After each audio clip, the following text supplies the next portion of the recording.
to Tech Tactics Live, presented by Pirelli. We are here, episode 30, and we're going to be talking about Gen 1, the G1 Panamera, 2010 to 2016. For those of you that watch Tech Tactics Live regularly, you probably notice I'm not in overalls and I'm not in the normal location at PCA headquarters. The best laid plans sometimes don't work out. I had planned to be at PCA headquarters this evening, but Southwest had different ideas for me. So instead of rescheduling the show, we decided to make it happen. I was only a few hours away from our guest tonight, Peter Smith, Tech Committee member, Goldmeister Tech, that was going to be on the show anyway. I figured I would join him at his location of work. I'm here at Porsche of Burlingame, and behind us, we have a few Panameras to talk about tonight. Before we get into that, I just want to make sure that all of you that are watching live tonight, please be sure to comment in the live chat area. We've got some great prizes. Make sure you put your name and where you're from. And of course, if you're enjoying the series, give us a like, give us a comment, and of course, subscribe. So that way our next episodes, you'll be able to follow along. The prizes tonight, we have a Porsche Motorsports bag, as well as a set of Martini racing glasses. So 2 winners tonight. Put your name, put your region, and we'll pick winners tonight by 8:20. You have to submit your name. And talking about subscribing, if you subscribe to the channel, you'll get alerts of upcoming shows. And I just want to let you know that we have 2 scheduled shows, PCA Sim Racing, as well as we will be doing a live show at Porsche Parade. So make sure you subscribe. That way, when those shows go underway, you won't miss them. I want to say thank you to Mitch Weatherly. He's at the PCA National Office, where I was going to see his car in person. He showed up, I didn't, but he brought a beautiful 2015 Panamera GTS. So Mitch, thank you, and we'll talk about your second. So I've always been a huge fan of the Panamera from day one. And, some might say it was pretty controversial, probably not as controversial as, say, the Cayenne when it was introduced. But certainly there were concept cars back in the day of a 911 being stretched with 4 doors and such. It may have been considered the early vision of what a Panamera would become. And so I've always thought it'd be really cool to have sort of the sports car feel, but be able to have 4 doors and carry 4 people. And I remember when I was at Porsche Parade and they unveiled the car and surprised parade attendees, we really got, it got a warm welcome from the club. So it had a much smoother start than, say, the Cayenne. So these cars started, in the 80s, to up to well into the hundreds of thousands of dollars, if you're talking about the V8 first gens. And now we're starting to see them, in the 30 range for solid ones. I'm sure you can find cheaper ones, but price alone is not the reason why you should get into these cars. And so I want to bring in Peter Smith. You've seen him before on Tech Tactics Live, and we're in his house. So Peter, come on by. And if I get disconnected or if the audio is not that great, please excuse me. I wasn't planning to do this live here, but the show must go on, so we're doing it actually off of my laptop. So what are we going to talk about today? We're going to talk about 10 reasons why you should buy a Gen 1 Panamera. We're going to cover which models were available during the Gen 1. We're going to talk about the different powertrains that were available, care and feeding of these cars as they get older. We're going to talk to Mitch about why he chose his 2015 GTS and his experience, and what the market looks like today. So we're going to change up the order a little bit. I just want to start right off with Mitch. Thank you for bringing the car. And we spoke a little bit earlier today. You're new to the Porsche world. I mean, you've always been maybe a Porsche fan, but this is your first Porsche, correct? Yes, I'm a complete rookie. I did a couple of years ago. I joined PCA, just the test drive program, because I thought I wanted a Boxster to replace a Miata that I still own. And instead, I just decided to buy a Porsche that was going to be my daily driver. So that's how I ended up with this car. Now you got probably my favorite model, which is the GTS. And some will say GTS stands for guaranteed to sell because it just comes with a whole lot. And you did it smart too. Not only is it a pre-owned Porsche, but I believe it's certified pre-owned. Yes, yeah, certified. Which has come in handy.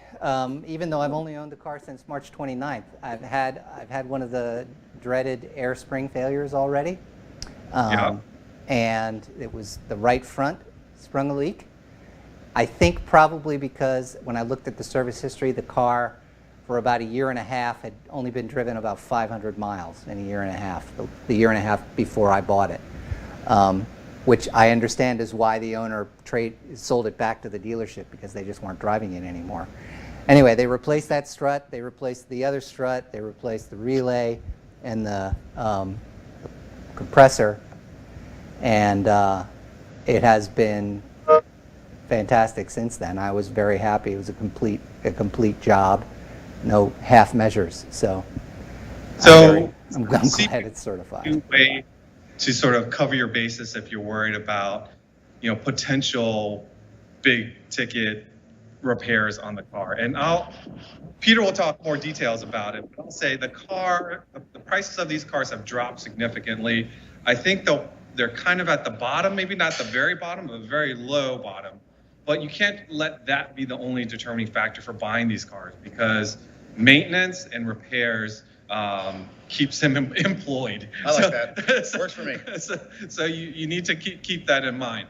But back to your GTS, the reason why I love your GTS, regardless of all the accoutrements that come with the GTS, is really the exhaust note of that car. The cold start, when you're on the highway and you just dig into that pedal, nothing sounds like that 4.8 liter V8 and just full song. It is awesome.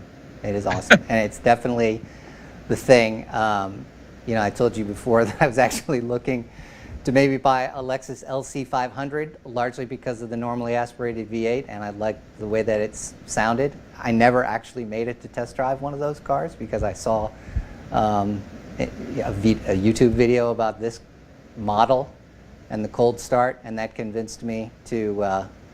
My wife saw the sort of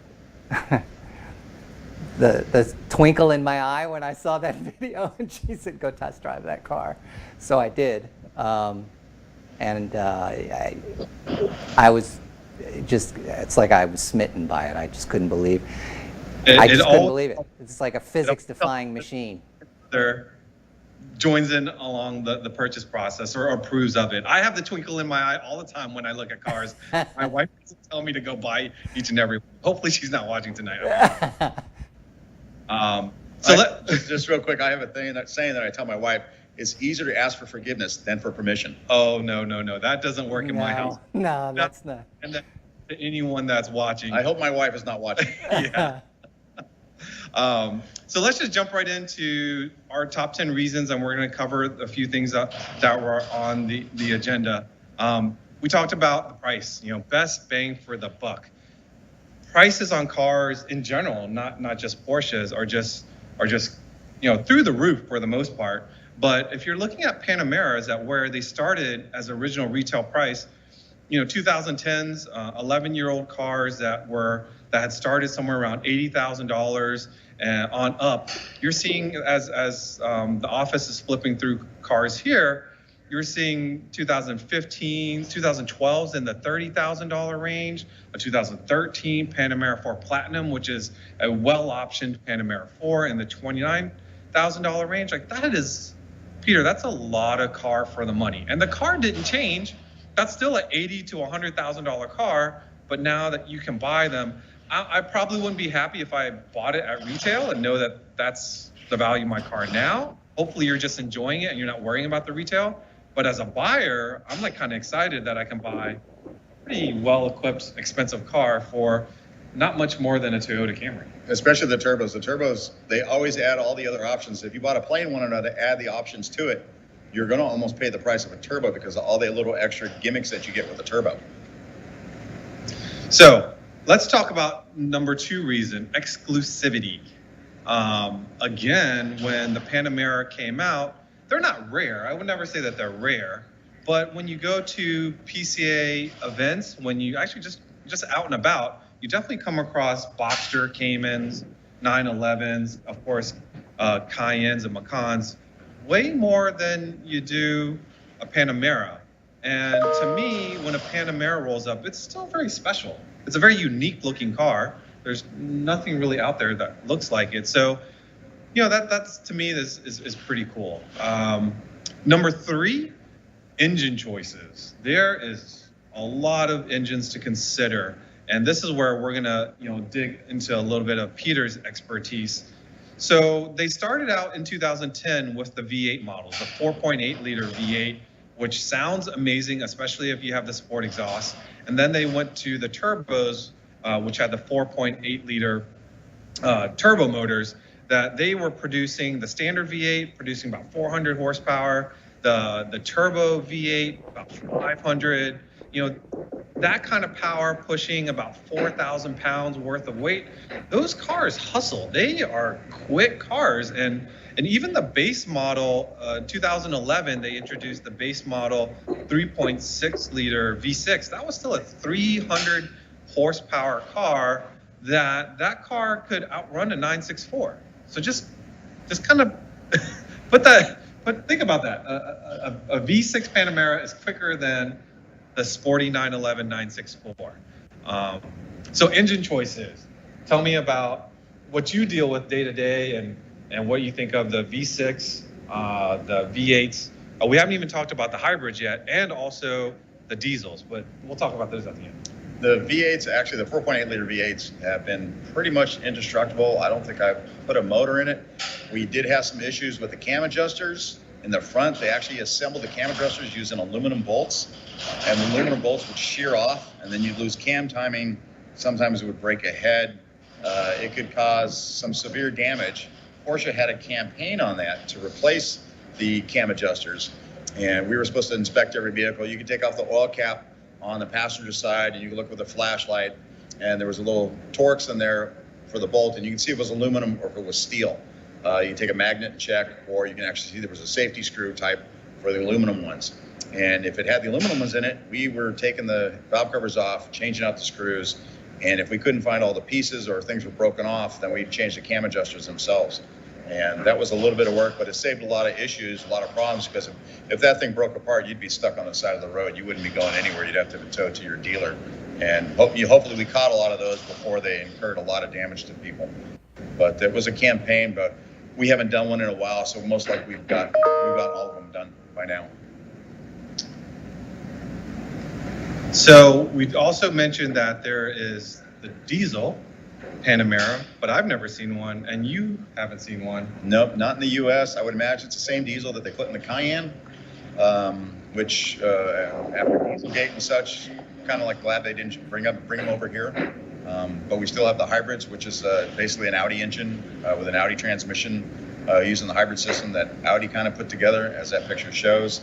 If you look at a supercharged V6 Audi and open up the hood, it looks pretty much identical except for the orange cables. Now, out of the host of engines that are available in the G1 platform, do you have a favorite? They're all pretty good. I mean, the GTS is the best sounding one. The exhaust and the intake too. If you open up the hood on one of those and you look at the maze of hoses that are in there to make the sound even better inside the car, the GTS is one of my favorites as far as just starting it up and listening to it rumble. I mean, who needs a radio in the car? You've got that to listen to. It does sound sweet. Now, in 2014, with the facelift of the G1, the V8s went away. Correct. And you got a twin turbo V6. Twin turbo V6 motors. And we really haven't had any problems with those, haven't had any problems with the turbos. Pretty much as far as turbos go, we don't really have that many problems with turbos anymore. The longevity of the turbos have increased, most likely with engineering and design from what they used to be. The turbos right now, they last longer. One of the big things that help too is that they're water cooled and oil cooled, where it used to be like on the older 911s, 924 turbos, they were just oil fed and that was it. So if you drove the car really hard and parked it, you had all this oil in there that was getting hotter and hotter because the housings were hot, and then oil would choke up, it would plug up passages, and you wouldn't get any oil feed when you started up the car, and then you'd have less and less oil feed as it coked up more, and then the turbos would go bad. But now they just seem to be running forever, and pretty much every one of our cars is turbo right now except for the GT cars. Yeah, and that's one of the questions that I had for Peter, because growing up in the 80s and 90s, turbo cars were known to produce power, but they weren't known to be long lasting, and replacing turbos in, be it a SVO Mustang or a Daytona turbo or something like that, they just weren't known for longevity. But Correct. With new technology and water cooled, you're not replacing the turbos. They're not the issues. Nope, I haven't done one in ages. We have some small issues with Macan 4-cylinders.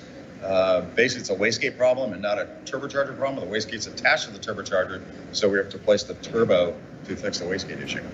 Now, is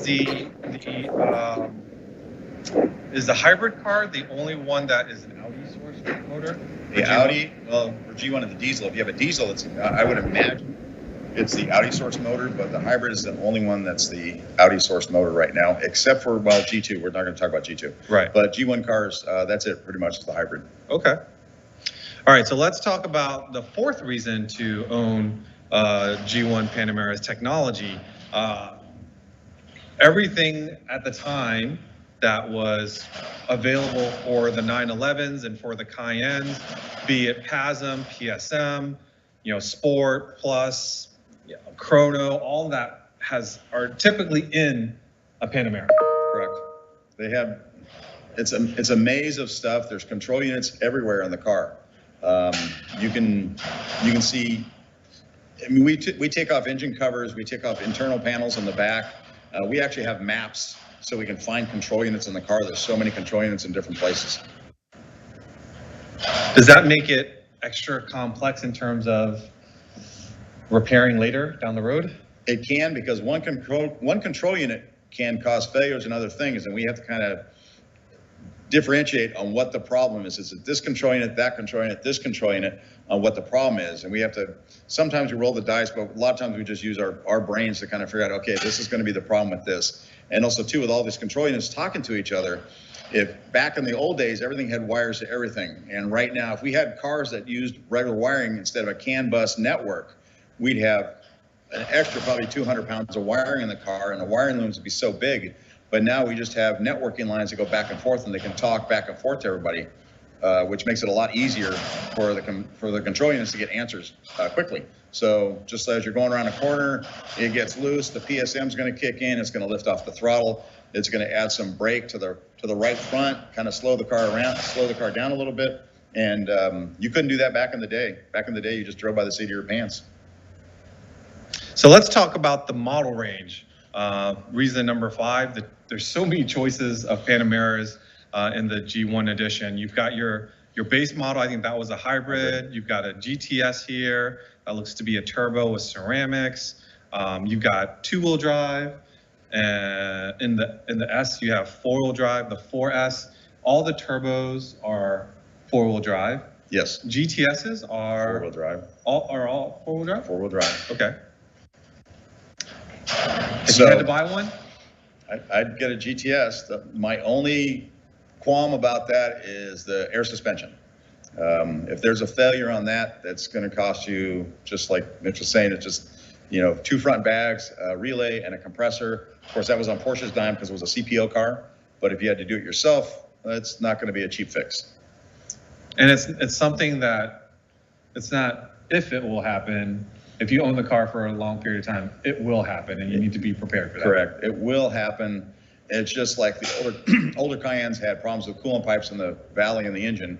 And it wasn't like, oh, well, will it happen? It's like, yes, it will. We just don't know when. It's like you had a grenade, you pulled a pin, you just don't know when it's going to go off. And if someone experiences a failure with the air suspension, obviously visually you'll be able to see it, but you were saying like park the car, don't drive it. Correct. Bring it directly to the repair facility. Correct. Because if you drive a car without air in it, we have been told, I don't try doing this, but it will damage the airbags and the suspension too, because now you've bottomed everything out. And then you've also mentioned if your airbags have a leak, you might run if you don't fix it right away, you run the risk of blowing out the pump. Because the pump is going to try to fill the system to raise the car to the normal level. And if it's cacked down like this, it's going to run the pump, and it's going to run the pump, and it's going to run the pump, and then the pump will burn up, and then it won't run anymore. So I would imagine like the spring setup is fairly expensive. I've heard they have kits to change over from air suspension to spring. Oh. So that might be something to think about in case maybe it blows up and you want to do something like that. I don't know how labor intensive it is or the cost. Is that a OEM switchover? No, it's aftermarket. Somebody in the aftermarket came up with a kit going, okay, yeah, we can do this. Now, if someone was fairly DIY, could they swap out a busted set and put it in themselves, or is that something? That's hard to say. You'd have to be pretty adept. I mean, it's like one of those, like 1 to 10. You'd have to be a 9, I think, to do it. Oh, okay. Yeah, to take the suspension out, pull the struts off, take them apart, put it all back together. You have to take upper control arms loose to get the struts out. Move a lot of things around, especially if it's 4-wheel drive, makes it even worse. Is there programming involved? Most likely you're going to, because the car is going to be looking for the lift system, and it doesn't have it. So you're going to have to reprogram the system to say this car does not have lift. Okay. And that might take a little bit where you have to go into the gateway, what we call the gateway, which is like the central computer for everything. It tells all the control units what is in the car so they can all talk to each other. So you go to the gateway and say, it doesn't have air suspension. Let's recode the whole car so everybody does not look for the air suspension when they turn the key on. Gotcha. Let's go to reason number 6, the back seats. That was probably, other than hearing a GTS or a V8 Panamera, probably the next thing that I noticed was how amazing the rear seats were. I mean, you do feel VIP riding in the back seat of a Panamera. Someone that's 6'1", 6'2" can easily sit back there and feel like they're in the lap of luxury. The only thing is, with the Gen 1 Panamera is you're looking at only 2 rear seats. And myself being having a family of 5 was, I can't leave one kid at home or the wife at home or me at home. So that wasn't really an option for a while. Now that my oldest is away at college, I can get away with possibly having a 4-seater. And is it probably the nicest ride. I mean, it's just so luxurious back there. And the way the sills kind of, you can, looking at this picture, the sills are very close to your headrest. So you have this it really is, I don't know how to say it other than it's like a VIP sort of feel. All right, let's talk about the handling of this car. This is a big car. I think we have a graphic of the car compared to some others. It's dimensional wise, when you walk up to it, obviously it looks big, but some people don't realize it says wide as a Tahoe of its era. I mean, it is a big vehicle. Having said that, though, it is way more athletic than what its size will tell you. If you've gotten the opportunity to drive a Panamera, when you sit in it, it has first of all, it sits pretty low, right? It sits pretty low. The dashboard and the sort of the dropping center console, which is now sort of standard in all these cars, it feels very much like a sports car.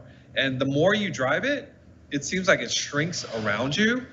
The first time I drove it, I did notice, like looking over the rear quarter panels, visibility wasn't the greatest. Then you kind of reset your mirrors and look how flat it handles. I mean, that's pushing around anywhere between 3,900 to 4,300 pounds. And it handles so flat. The power that any of the power plants have, motivates it plenty fast for most driving conditions. Again, even the base model engine in the G1 is faster than a 964, and it's defying physics in a lot of ways. So you've driven them. What do you think? I think they're fun to drive, especially the one like that video that we saw. That car might have had PDCC, which is the stabilizers that adjust the flatness of the car, where it pressures as it tries to twist the sway bar, it counteracts it to make the car go flat around corners. And so that car probably has PDCC, which is a great option to have, because if you want to go flat around a corner, that's the way to do it. But just driving the cars, when we first drove them, when they came out in 2010, it was like, wow, this is a fun car to drive. It's nice and low. It's basically a squished Cayenne in a lot of respects. Because a lot of the internals are the same as far as the electronics go and things, but driving the car is just fun, and you can get on the pedal and go have some fun out in the hills. It's a great car for the weight. Handles really well. And if you're not looking to carve corners in it, it eats up miles so easily on the highway. I've had the opportunity to take a few Panameras on a long road trip, and it's so comfortable. The long wheelbase rides real smooth. You do have to be a bit careful, with that power and with how smooth it is, you will find yourself exceeding the speed limit pretty easily. True. So be careful with that. Number 8, the interior. We talked about how comfortable the rear back seats are. We'll show you, we'll do a walk around of the interior of the cars that we have here. I mean, even the 2010 models still look fantastic. The center stack there, I actually love all of those buttons. It almost feels like a fighter plane to me. And I love that I can just kind of feel and know exactly what button does what. Modern day cars, Porsche included, have a lot of this haptic stuff or things that you'll be pressing on a screen that you have to take your eyes off the road to control all this stuff. But here in these cars, you still have a button. Like if I want sport exhaust, I hit the sport exhaust button. If I want to play with the shocks, I know where that button is. And it does look busy, I will give it that, but I love having the manual switches. So let's talk about the PDK. The PDK transmission was introduced in 2008, I believe, with the 911 and the Caymans. 2009 technically, I think it was. 2009 yeah, technically. With the Gen 981 engines, with the new engines. The Panameras were developed for a PDK, right? That was from the very beginning. Right. Now we did show you, there's a true false of whether or not a Panamera came in a manual, and we gave away the answer, I think. It was quick. It was quick. Oh, there it is. Right There it is.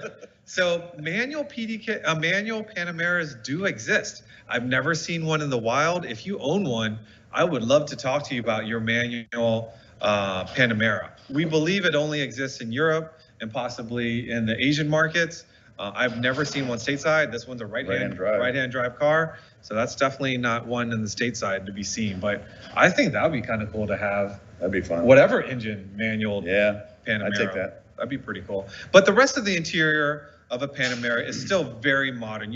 We have I think this is a 2012 here, but a 2010, 2011 still looks fantastic on the inside. And again, lots of room. The leather, the quality of the materials looks good. It has a big infotainment screen, not the largest like a modern day car, but still very, very modern looking. Let's talk about individualization and customizable. So for some reason, Panameras just seem to come with all sorts of crazy color, wheel, interior options, aftermarket body kits. Like when it's slammed with a stance or has special wheels on it, they just look wicked. And again, if you're buying a car that's $30,000, $40,000 Porsche, look at that. That looks, to me, looks fantastic. It might be a bit much for some people, but I love it. I love that you can personalize a Panamera and make it look so incredibly sporty, yet it has the ability to be super comfortable and just a cruiser as well. All right, so how are we doing on time? It looks like raffles have closed. I don't know, I can't hear the HQ because I'm not hooked up, but throw up the raffle names when you guys are ready. But I think right now what would be fun is we have 2 Panameras here. I'm going to try to work the camera / laptop and give you guys a little walk around. And maybe Peter, you can talk about things you work on or things you might want to look out for when you're buying these things as we go front to back. That sound good? Sounds good. All right, let me see here. Whoa. Okay, let's do it. I'm going to bring this down. Open up the hood.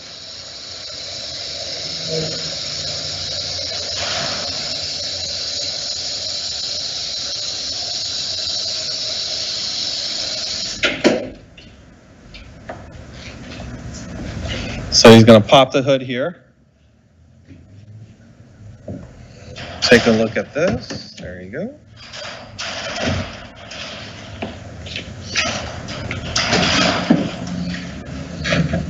There we go. V8. jump point. This is always good to know. Negative post, positive post. The V8 motors are actually pretty strong. This is obviously an 8-year-old car. It's I'm not sure what it's here for. I think it's just for hair service. We had some early problems with the high pressure pumps. You'd be driving the car and you get a check engine light, didn't have quite enough power as it should, and the high pressure pump is actually hidden right back here, and we'd have to take this whole assembly apart to get the pump out because it's really hidden. We had a lot of failures early on, not much lately at all. Vacuum pumps is back here also too, driven off the camshafts. We had some problem with oil getting into the vacuum pump, getting into the vacuum system, causing problems with that. Pretty much other than that, every once in a while, maybe a water pump, but these things are actually pretty bulletproof. And this is the same motor that's in the Cayenne? Correct, same motor, 4.8 liter Cayenne engine. 2010, we had some early problems with the motor mounts, which a lot of those were cured under warranty where they changed mounts, and we had to change the whole subframe assembly to change that out. The coolant pipes that Mitch was talking about, there's a white pipe that goes under here, which goes to the back, and they sometimes like to crack because there's a lot of heat underneath this intake manifold. So you drive the car hard, especially if you're in high temperature areas like Texas or Arizona, like Vegas today is 115. You drive the car and park it, and you're just going to bake under here. And this plastic does not like heat. So we just changed the lines out. We take the intake manifold off, change the line, and put it back together. And basically you get the same part that you had before. They might have upgraded a bit, but your air filter assemblies under here, you have to take the bumper off to get to it, which you do that every 40,000 miles. It's not too bad. Pretty much, like I said, these motors, pretty indestructible. We don't do much to them other than services. The ABS system, here's the ABS pump right here, which is right out in the open. You can get to that very easily. Never do anything with that. Oxygen sensor connections here and here. Power steering reservoir here. Really slight issues, not much. There seems to be quite a bit of room in the front of this to work on the motor, even though it's a big motor. There's a good amount of room in it. Like I said, this is the 4.8 liter. You go to the 3.6 liter V6, which is basically just 2 cylinders lopped off. Basically, the front of the motor is like right here, and it's like, well, you can just put a small child in here and close the hood. So that works out. It works out pretty good. It's a lot of room on the V6s. And then one thing that's nice about these early cars too, if you wanted to work on something, you can hit this little button on the shock strap here, and you can raise the hood almost vertical. Right here? Right there, that little button. So, and then that's like service mode? Service mode. So yeah, let's say you got to pull the motor out or do something like that. You can pop that up, make it vertical. Oh, nice. Nice little options. All right. Anything headlights issues? Very intermittently, you might have a problem with the headlight control unit or the bulb itself. Very rare. We don't have many problems with those. I mean, these don't have like the wiring issue where they degrade? No, I have not seen it. Okay. Some of the earlier Cayennes had problems with that. Where the wiring would just kind of come apart. Right. But these have not seen that at all. These are pretty good cars. Now, this car is an air suspension car? Yes. Yes, it is. Okay. And same with that car too. They're both air suspension vehicles. All right. So if you're going to raise the car up, you're supposed to turn the air suspension off, and you can do that. There's the air suspension button in the center console. You hold the button for about 15 seconds, and then it'll say on the dash, air control off. And that's how you're supposed to raise the car, so the pump doesn't run and try to fill up the bags when it doesn't need to. Now, do these cars develop any kind of leaks that when you're buying one you might want to look for? Or? The big thing as far as like water leaks inside the car, don't really have much with the sunroofs here. The big problem back here. We'll take a walk here, excuse me. Take a walk, you can squeeze through. All right. Is there's a set of drains in here for the spoiler. So as you can see, these are a couple little spots here, and there's actually junk in both of these. And what happens is if these do not get cleaned out, and if you live in some place where you park your car outside and let's say a lot of dirt or crap gets into it, it just fills these things up. And what happens, it'll fill up this assembly here, and then it'll go into the back of the car and it'll fill up this area under here, which when you open this up and pull it out, you've got your battery in there, you've got your rear end control unit, you've got some major electronics down here. Oh. And that can create a problem. So, yeah. And we've actually had them to where it look like basically it looks like a, little bathtub with a lot of water in here. Oh. So that's one thing to really make sure those drains are clear in the back of the car.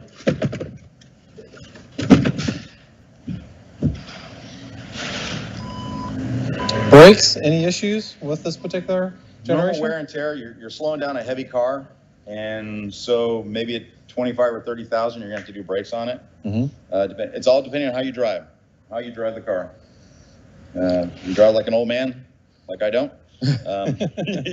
You'll have to drive it. You'll get a lot of miles out of the car. So if you don't mind, let's open that rear door, give people a peek of the interior. So there's a lot going on. This is an early car. It doesn't have the switch. There you go.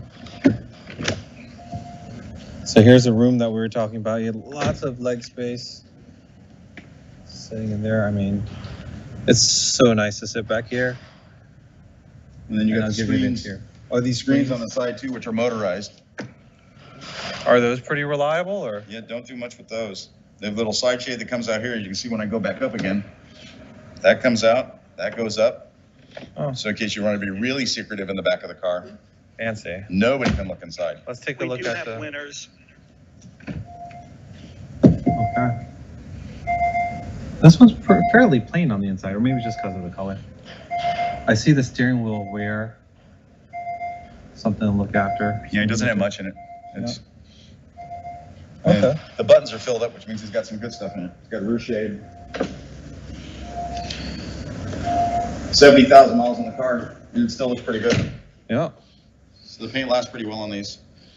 And this is actually, since we're standing back here, let's talk about pre-facelift and post. Let me see if I can get this out here. So the blue one is pre-facelift, and probably the most visually distinct between the two cars is the rear end. So let's talk about this one versus the other one. So this one, you've got to squeeze that to open it up. You got the lever here, and then the license plate is in this location. You can see the other one, it's lower. And then to open the trunk here, you hit the button on the wiper arm assembly.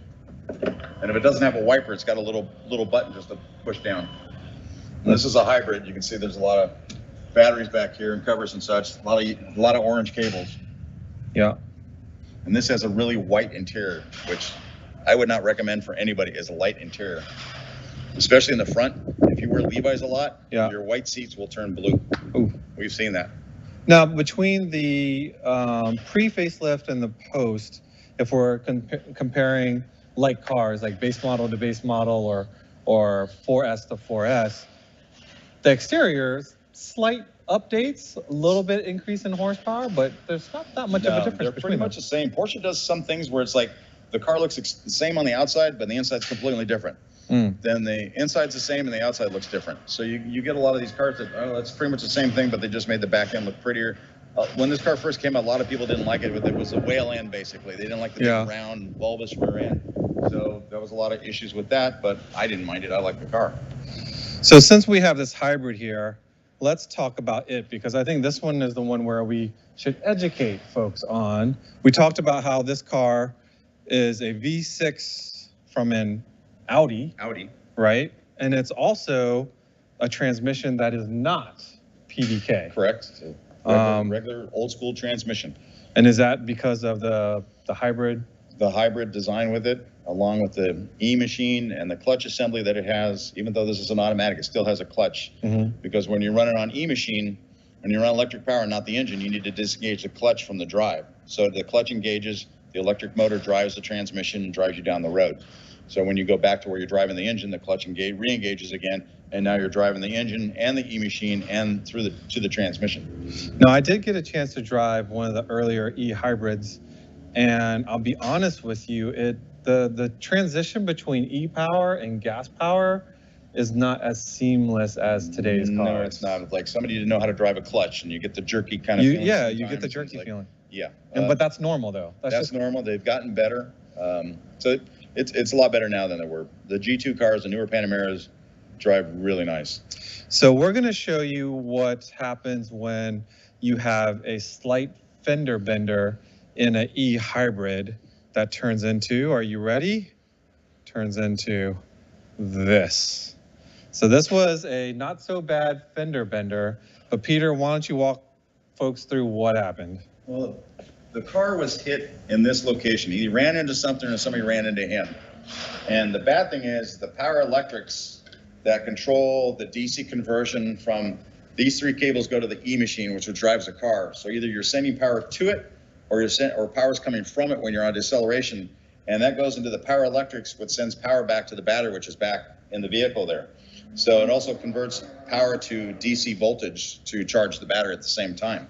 So the power electrics over here is the one that got damaged, and that's a little over $4,000 to have that replaced, just alone, just the power electrics. Just that unit. Just that unit. Here's a new one here, right here, that I need to put in sometime. So that was just because he had just hit here, and it damaged this assembly here. This is a chiller, what we call a chiller. So you've got coolant going through here, AC system here. You've got coolant that goes through this that cools off the battery, and the Freon goes through this, so it actually cools the coolant as it goes through, because the hybrid batteries, lithium-ion batteries, want to operate at a certain temperature, like about 80, 85 degrees.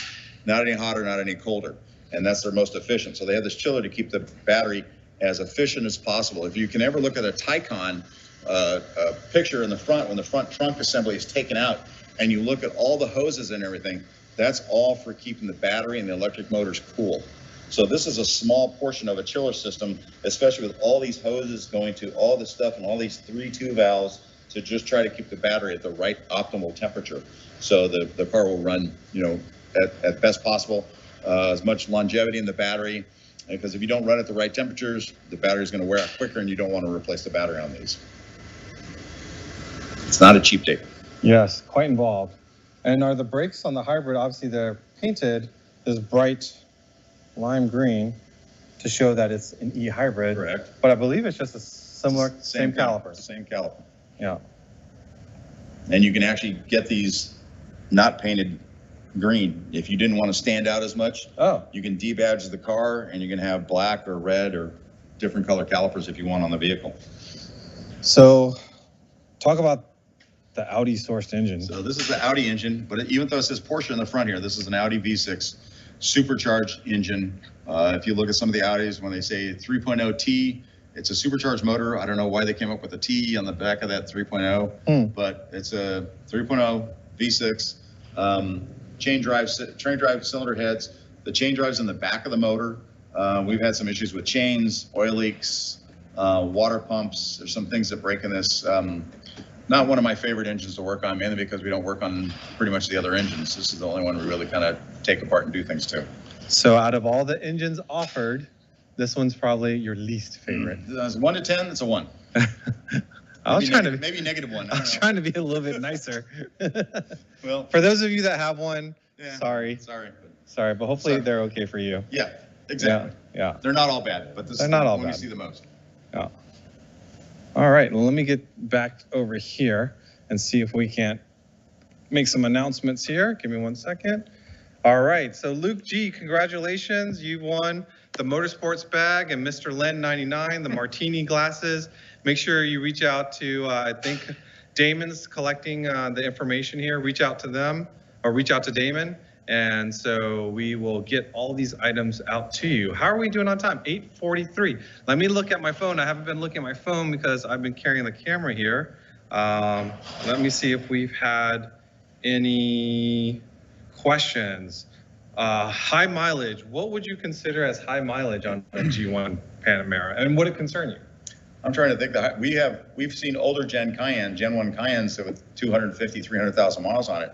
But I have not seen, I don't think the Panameras are used as much as a Cayenne. Cayenne's more of a daily driver. Wife and kids go to the store, blah, blah, blah. Panamera, I don't think as much so. I've seen it maybe with 110, 115. But to say they can't go further than that, I don't see any reason why not. Okay. We have a question from AZ Boxster. Do you think it's true that the 09-10 PDK is not as good as the 14 to 15 PDKs? We had some early issues with the PDKs, but since then, I think most of the repairs that we've done on the PDKs were always done under warranty. I can't think of doing a PDK that's been out of warranty lately. So I would probably say that doesn't, create an issue here between the earlier Panameras and later Panameras. Obviously, as they build the cars and they go along, there's always upgrades to everything. So you might, you get a 14 and a 15, you're going to have little special things that says, hey, we can make this better. Let's do this. Let's do this. So now you're going to get the increase of knowledge put into your gearbox. So if you don't mind, let's see if we can't go back to Mitch. Is he still there or did he head out? There he is. So Mitch, did we hit all the marks? Is there something that we're forgetting or? I am actually curious about something. Something that I'd heard before I bought my car is that some of the V8s can use some oil. And I wanted to hear what Peter had to say about that first before I tell him about my experience so far. Motor can use oil. Porsche's rule is 1 quart per 1,000 miles, which sometimes I think that could be, actually I take that back, it's like a quart per 1,000 km, which is like 660 miles. So I was like extreme with that. We had some issues early with oil usage, and it can happen. Anything can happen with these aluminum blocks where you can have a failure, a scoring of the cylinders, which can happen. So it's not very often.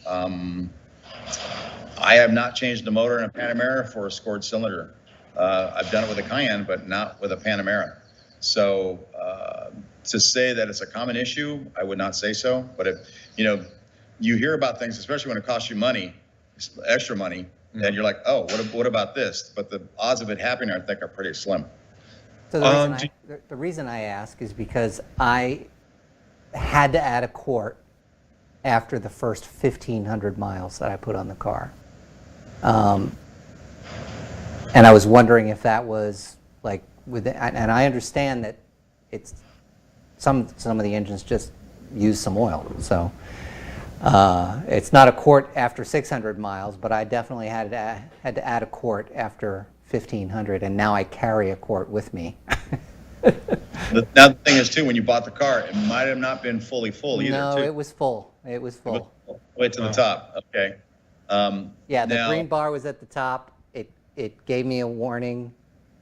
I watched it sort of go down steadily over the time that I had it, and then I waited. I wanted to wait for it to give me like a low indication, so that I could add an entire quart, and so I did that. And when I added an entire quart, it had like just turned yellow and given me a warning. I added a quart, and it went back to just shy of full.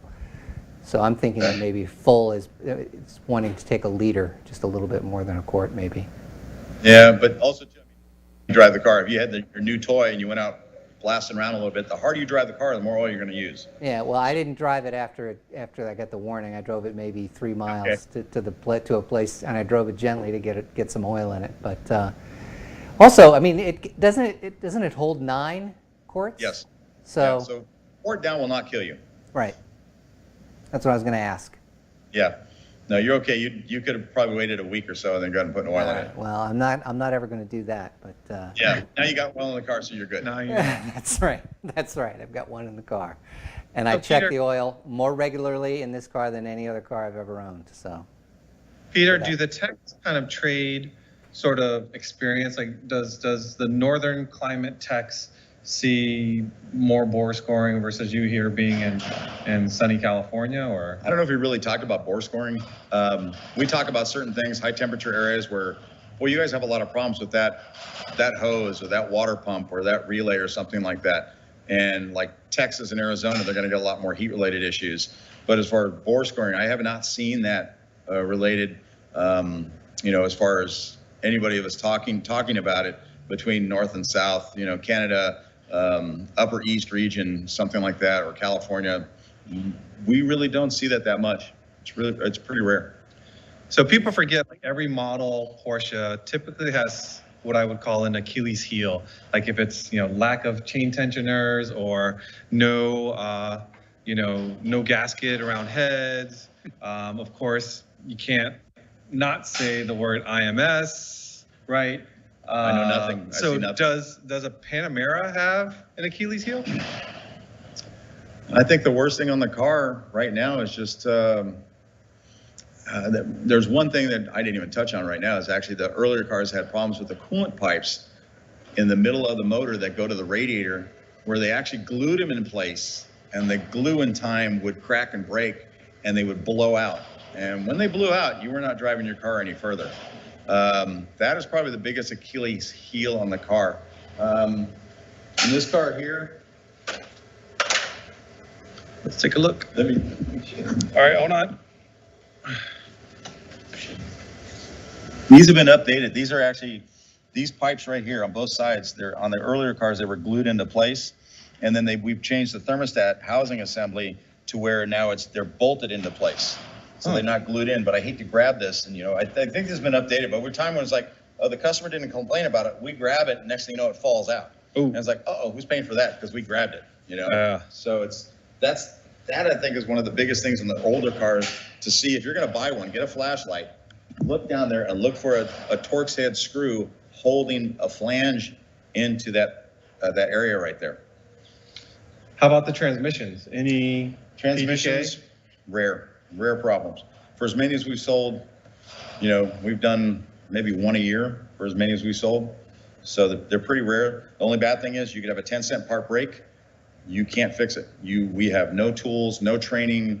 We can change a couple of seals, and that's all we can do. So it's a remove entire transmission? Remove entire transmission and put another one in for a 10-cent part. And I think it's like a $7,000 or $8,000 part plus labor. Okay, so keep that in mind. But it is rare, you said? Rare, very rare. All right, let's see if we've got any other questions here. We're almost at the top of the hour. Let's see. The plastics and the rubber on the car. I mean, I think that's just more of a German thing than anything. Yes, true. German rubber is not the best. We've learned that over the years. Yeah. Rubber things will come apart. Some of the rubber seals. I think they're working on it, getting it better. I think they need to steal some more ideas from the Japanese. Yeah. So we do have a question here about value retention. Will it continue to drop? Will it eventually go up? I'm not the market person. No, I go with numbers. If they sell a lot of them, I mean, you look at the air-cooled cars, they're dwindling in numbers in some respects, and now the prices are going up. So, and I heard also too, 996 prices are going up because those cars have dwindled in numbers, and now people are looking for 996s. So it's all whatever the market bears. Housing market was crappy 10 years ago, and now especially in the Bay Area here, you're going to get a one-bedroom studio for $700,000. So it's just, you don't know what the market's going to bear. Right. I have no idea. Supply and demand. Supply and demand. People, yep. All of a sudden, I own a 996, so I know there was certainly a time period when no one wanted the car I had, but now Correct. all of a sudden, if you have a good quality one, you're like, ooh, you have a nice early 996. So the Panameras that you see come through here, I would imagine Panameras are more daily driven than, say, a customer with a 911 or a Boxster or a Cayman. Do you think that's a good thing or a bad thing? I think so. Probably not a Cayenne. I'd say be number one. This is probably number two because this is more of a daily driver. This is not your weekend warrior where you're going to go out and go, let's go cruise up in the hills in the Boxster 911. You're not really going to say, let's go up cruise to the hills in the Panamera, unless there's 4 of you or something to that effect. But I mean, these things come in. This car's a 2012 and it's got 70,000 miles on it. So that's not even 10,000 miles a year. That's 9 years. So he's doing 8,000 miles a year on the car. So he's not doing the full typical. I think 12 is the reasonable 12,000 miles a year. So he's lower than that. As a daily driver, what's sort of the care and feed for this car? Put good gas in it. Keep your tires inflated, and make sure you got oil in the car. And that's about it. Is all I can think of. Check the fluids every once in a while, but take it to a reputable place to work on it. You don't have to take it to a dealer. We'd love your business if you want to come to us, but take it to an independent that's got a reputation that you can trust, so they don't do something wrong, because I've had cars towed in here from independents that didn't know what they were doing, and it took me forever to figure out what they screwed up because they didn't tell you. The owner just towed the car out, brought it to us, and said, here, fix it. It's like, great, what did they do? I don't know. So now these cars, obviously modern day cars, are getting more and more technically advanced, but even a 2010 Panamera, would you say that it kind of eclipses the DIYs? Someone like myself that likes to work on my own car. I mean, I might be able to change the oil in this thing, maybe change brakes in this thing, but from that point on, yeah, I mean, you went to 911s, and then, and they came up with the 991 in 2012. And that was a different architecture of engineering and electronics that are in a vehicle. And 2010 was really when everything stepped up and said, oh, we're going to major CAN system, CAN high-low, infotainment CAN, drive CAN. A lot more things are talking to each other. These cars were, when we had quizzes when we went to school, as far as we'd get a little map on where is this control unit, and we'd have to go find it in the car. I don't think I've ever had to do that before. You know, I've got a 964, I'm working out here, I'm working outside, and it's got one control unit underneath the seat, and that's it. So these cars are a lot more, technology is tough. You might be able to find some stuff if somebody's generous with their information on YouTube or something on the web, but most of the time it's like dealer only. Even the independents have problems with these cars. That's why we see a car that's 9 years old in here for a service, because some of the independents just like, no, I'm good. So if you were to find a car in the used market, if it's been serviced at a dealer, I'm assuming you can see its medical history of everything that's been done. But if it's taken to an independent, you don't necessarily see how it's maintained. And one of the best things too, if you have a car, you bought it used or bought it new, and you keep taking it to the dealer, let's say you have a problem. A lot of times dealer can help you out with goodwill from Porsche. And Porsche looks at it too. Do they want to help this customer out? Do they want to do what kind of value is he going to add to the Porsche marquee? So if he buys the car from us or from a dealer, any dealer basically, brings it for service, and now you've got a problem with the car, you might be able to get some goodwill from Porsche to help pay for the repair, which would be a lot better than you paying out of your own pocket. So going to a dealer makes a big plus. You know, you take it to an independent 20 times, then you bring it to a dealer because you've got a fault that this guy can't fix. And the manufacturer's going, why should I help this guy? He's not helping the dealer. He's helping an independent. He bought the car used, so we're not going to help you. So there you have it. We are at the top of the hour. And again, thank you, Mitch, for bringing the car in. I'm sorry I didn't get to see it in person. We'll catch up when I get back to Maryland. Well, thank you for I'm a sim racer too, so maybe in 2 weeks. And that's awesome, because we will have a sim racing episode, Tech Tactics Live. For those of you that don't know how to get into sim racing, it's a lot of fun, and we can talk about what it takes to get involved. And of course, the Porsche Parade is coming up here in July, and we will be doing a live show from Porsche Parade. Again, thank you for being with us tonight. And again, sorry for maybe not being our normal quality show, because we just had to do it. And we did, rather than skipping the program, we decided we would do it the best that we could. I hope you enjoyed it. Be sure to like, subscribe, comment, and we love having you on. And if you want to see something else, or if you have a topic you would like to suggest, write us in the comments, or feel free to find me on pca.org or send me a direct mail. Peter, thank you for allowing me to come crash at your place of work. And I had no choice. You really didn't have any choice, but I'm going to go take him out to dinner now and say thank you. But to everyone, stay well. We'll catch you on the next one. We'll see you later.